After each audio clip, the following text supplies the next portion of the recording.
I'm giving you 5 of the best cocktail experiences I found at the Outer Banks, and we're starting right now. Just because the vibe at the Outer Banks is fun and drinking in the sun doesn't mean you can't enjoy some amazing cocktails after a fun day at the beach. There's no lack of options along Highway 158, but I'm here to whittle down that list to give you a few places to start. I've chosen a few different types of places here, so there's sure to be something to please everybody in your party. In addition to the 5 ideas I have for you today, I'll throw in some honorable mentions and some food recommendations at each place, so stick around for that. Kicking off the list is the best cocktail I had in the Outer Banks on my last visit. The pour over at Steamers in Southern Shores is crazy. This is an espresso martini kicked up a whole lot. 3 olives espresso vodka, chocolate and white chocolate liqueurs, Aztec chocolate bitters, half and half, Frozen Shore decaf coffee ice. They will make you a traditional espresso martini if you're less fun, but this caffeinated variant is way better. My favorite is how the decaf coffee cube melts into the drink, but it doesn't dilute it, and it doesn't add extra caffeine. Drink slowly because these go down real easy. For food, trust me on this,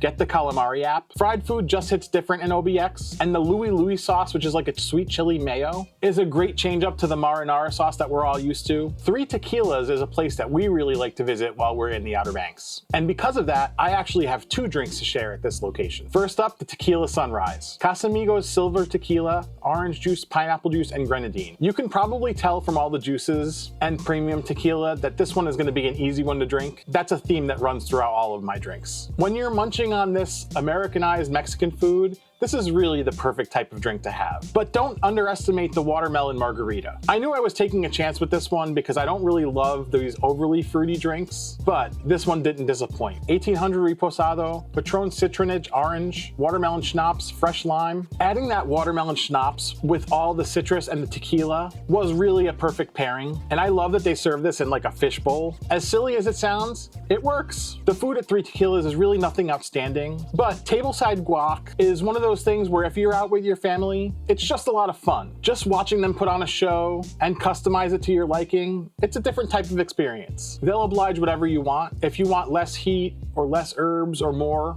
in either case, they'll do it. Highly recommend. I've already talked about Outer Banks Brewing Station a couple of times now because of their Christmas vacation station conversion event during the holidays that we were there for last year. But as far as beverages, you can't go wrong with pretty much any of their beers, but I would recommend doing a beer flight there. They have about 10 or so beers on tap, and you get to pick 4. And what they have on tap is rotating through the seasons. For my flight, I went with a Kolsch, a bitter, an IPA, and a stout, an American stout. All were very good beers. Each had its own character, and I think the stout was even advertised to have oysters from a local oyster farm. And because of that, they say that this one is a little bit briny, and it has that kind of chocolatey flavor that you want from a stout. And honestly, whenever I hear those type of flavored note kind of things, I almost never get it, but in this case here, I really did. For food though, get those fried jalapeno cheese curds. I don't know what took someone so long to think about breading up pepper jack cheese and frying it like a mozzarella stick, but it was very good. Definitely a great alternative to mozzarella. The breading that they use tastes great, and the next time I come, I'm gonna sneak in a jar of the Melba sauce that my area is really popular for pairing with mozzarella sticks, because I think that would be great with the spicy cheese. This is a perfect muncher to soak up those craft beers. Rundown Cafe taught me about a simple drink that I honestly never knew existed. It's called a crush, and it's basically juices and alcohol shaken over ice, crushed ice, the best ice, and just served to you just like that. Obviously, in this case, I opted for the Kill Devil Crush, which was made with pineapple juice and Kill Devil honey pecan rum. Holy cow, this was really, really tasty. Another one of those that goes down real easy. You gotta be careful, but this is an impressive drink, even though it looks like it's not much. And what I mean is that it looks really simple to assemble, but trust me, it really hits the spot. I'm looking forward to trying some of their other crushes, but the food there is actually what I would consider really impressive for what it is. I've gotten their buffalo shrimp,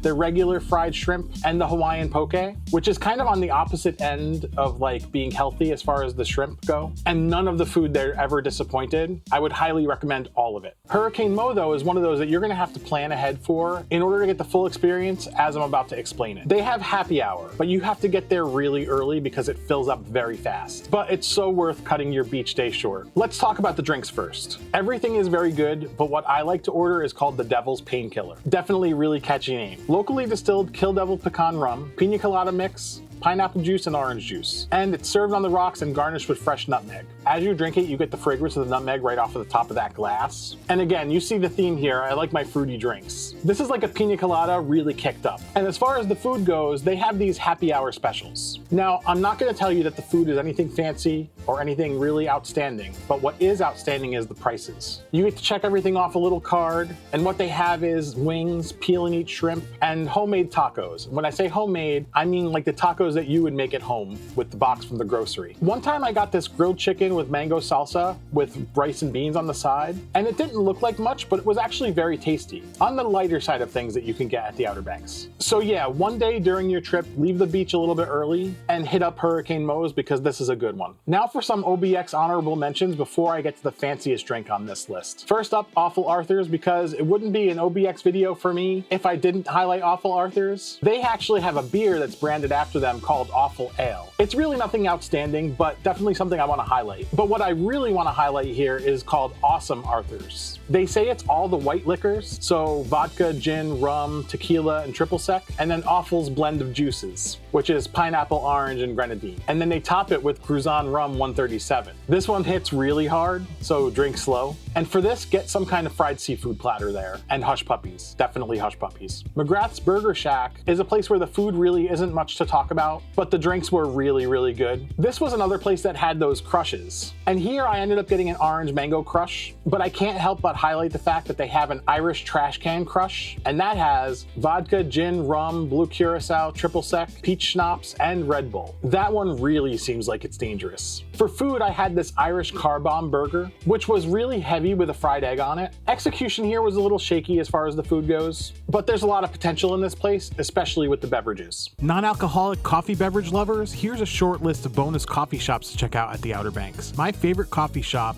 is Ashley's Espresso Parlor, which has this Lebanese blonde latte with pistachio and cinnamon. So good. The Outer Banks is a fun cat cafe that makes a mean cortado and supports animal rescue, which is a great cause. And then Duck's Cottage is a popular spot with all types of espresso drinks and icy beverages for everyone in your party. Blue Point is on the fancy side as far as places in the Outer Banks, and that's in Duck. They have outdoor seating, which I highly recommend because it's on the water, and they have some really, really great beverages on the menu. I got something called Caliente y Loca, infused spicy tequila, house-made lemon lime syrup, and lime juice. Basically a margarita, but it's fancy and it's really spicy. As far as food here, go with dessert. They have a double vanilla bean creme brulee with a house-made shortbread. Phenomenal. And then we also had this special crumble that wasn't on the menu that day. It was kind of a special of the day, which had fresh peaches and berries, and it was served with homemade vanilla ice cream. And this was absolutely incredible as well. Do you have any OBX favorites as far as beverages go? Let me know in the comments. And if any of these places sounded good, make sure you hit like on the video. And you can subscribe for all of my food content here for free, including even more about the Outer Banks. In fact,